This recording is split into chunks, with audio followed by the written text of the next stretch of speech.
Iya aja. Halo, assalamualaikum warahmatullahi wabarakatuh, Sobat Dewa Petir Production.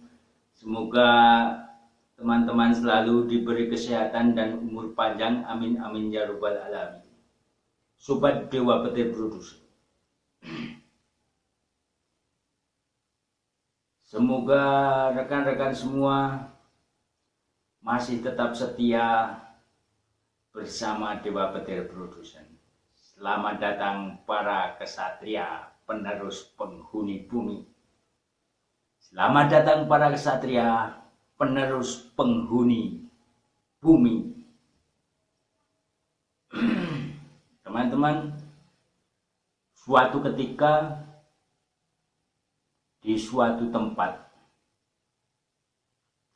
seorang pemuda dan dua seperguruannya, dua temannya, diperintahkan oleh gurunya untuk mencari sebuah tempat yang bernama Bukit Majasto.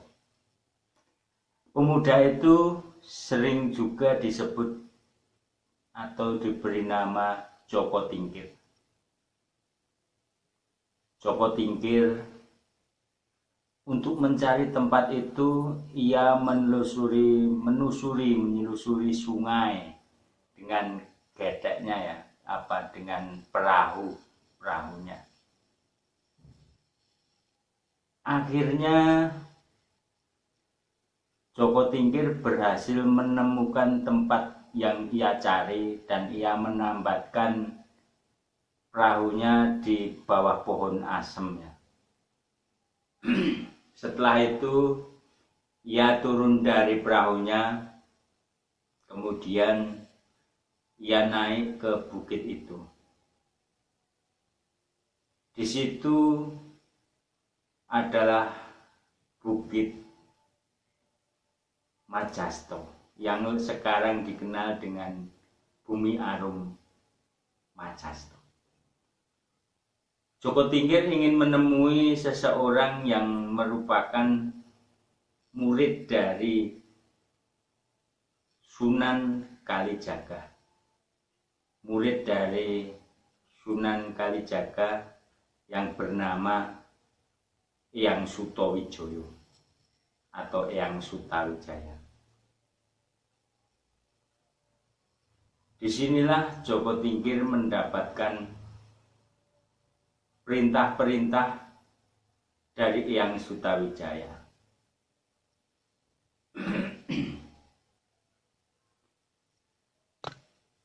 Bukit ini, bukit yang disebut Bukit Bumi Arum Majasto ini, kenapa disebut Bumi Arum Majasto? Karena teman-teman, suatu ketika bukit ini mendapatkan sabda dari Sunan Kalijaga bahwa bukit itu digunakan oleh makam-makam para sesepuh, yaitu digunakan untuk makam ya. Namun meskipun dimakamkan tidak dalam, tapi tidak menimbulkan bau ya. Jadi disebut Bumi Arum Majasto.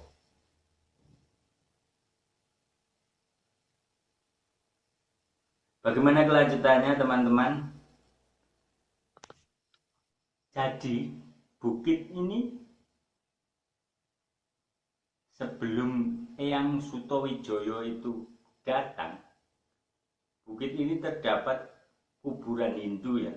Jadi makam zaman dahulu peninggalan Hindu. Jadi Joko Tingkir pernah diramalkan oleh Sutawijaya ya, Eyang Sutawijaya, bahwa Joko Tingkir ini kelak akan menjadi seorang raja. Jadi untuk menjadi seorang raja ini Joko Tingkir diberi sesuatu dari Eyang Sutowijoyo ini, yaitu lemah dagan. Apa itu lemah dagan, teman-teman? Lemah atau tanah dagan adalah tanah kuburan. Tanah kuburan yang diambilkan dari tempat makam kuburan Hindu itu di sekitar pegunungan, di sekitar Bukit Majasto itu ya, Bumi Arum Majasto itu ya, di sekitar bukit itu. Jadi diambilkan tanah dagan itu dan disuruh dibawa oleh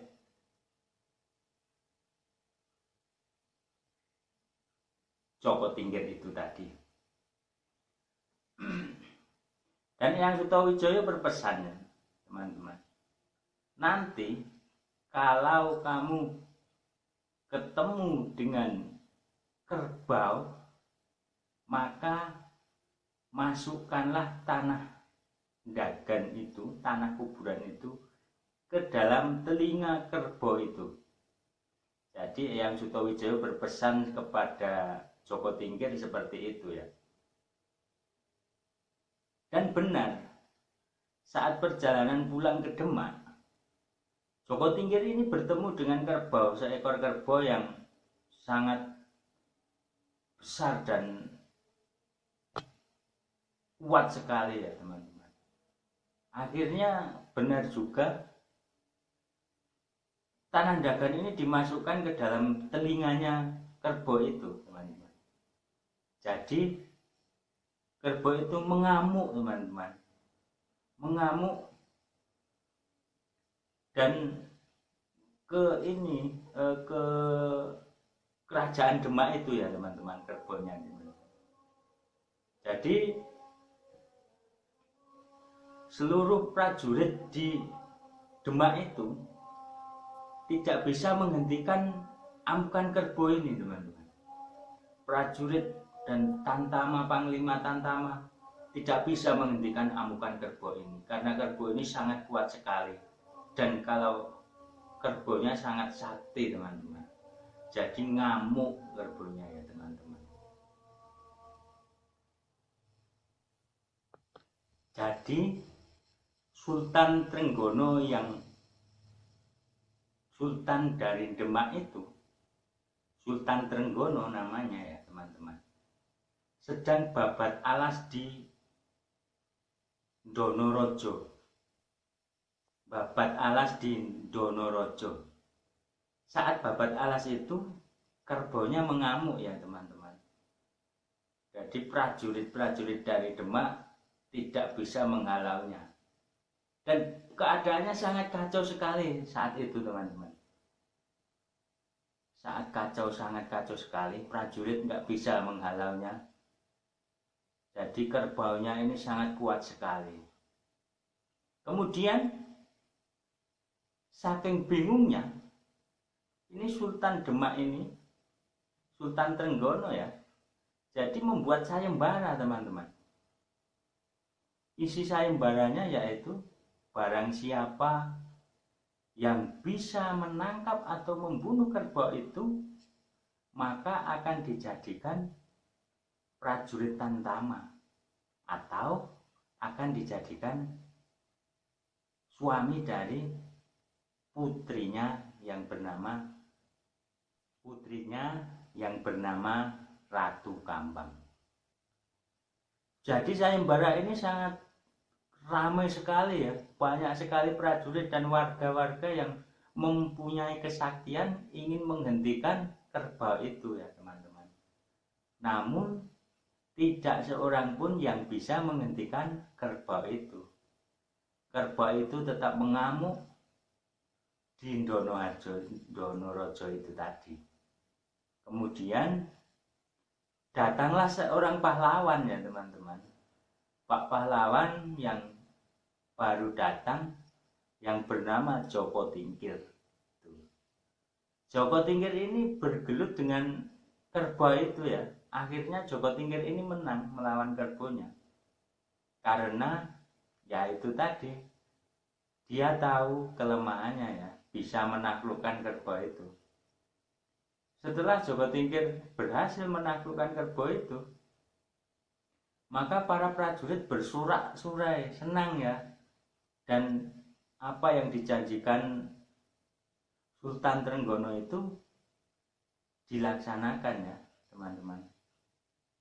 Jadi Joko Tingkir dijadikan prajurit Tamtama gitu teman-teman, dijadikan prajurit Tamtama.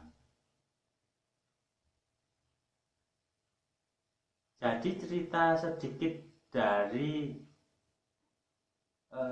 Bumi Aromajasto ini pada kesimpulannya yaitu bukit ini merupakan bukit yang tanahnya disabda oleh Sunan Kalijaga agar tanahnya harum, berbau harum teman-teman. Dan faktanya sampai saat ini memang benar tanah itu meskipun jenazahnya dimakamkan sangat tidak dalam, tidak ada bau yang tidak enak. Jadi sampai saat ini juga belum ada penelitian ya teman-teman, bagaimana itu bisa terjadi.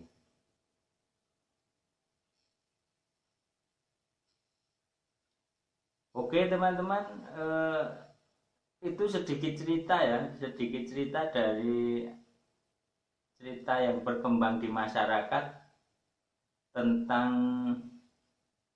pemakaman umum di Bukit Bumi Aromajasto itu ya, yang beberapa lalu saya lewat di dekatnya dan saya berusaha mencari informasi-informasi dari rekan-rekan, dari teman-teman, mengumpulkan informasi ya dari berbagai sumber ya. Jadi muncul sebuah cerita seperti itu teman-teman, yaitu kisah Joko Tingkir yang meminta izin, disuruh gurunya untuk sowan ke Eyang Sutawijaya ya, Eyang Sutawijaya yang bertempat tinggal di Bukit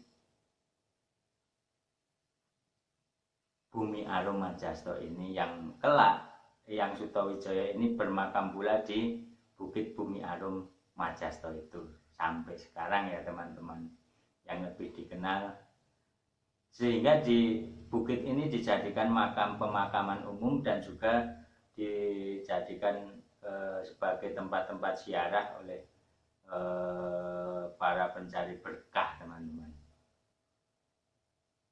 Mungkin sedikit cerita seperti itu ya, yang semoga bisa paham cerita rakyat ini. Mungkin kalau ada hikmah, silahkan diambil, dan jika ada banyak kesalahan yang saya sampaikan, saya mohon maaf yang sebesar-besarnya.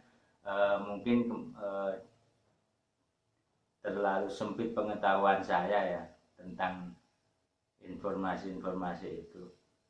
Nanti saya akan masih di episode yang berikutnya saya akan menceritakan pula tentang bukit ini ya, seseorang yang melakukan laku ritual di bukit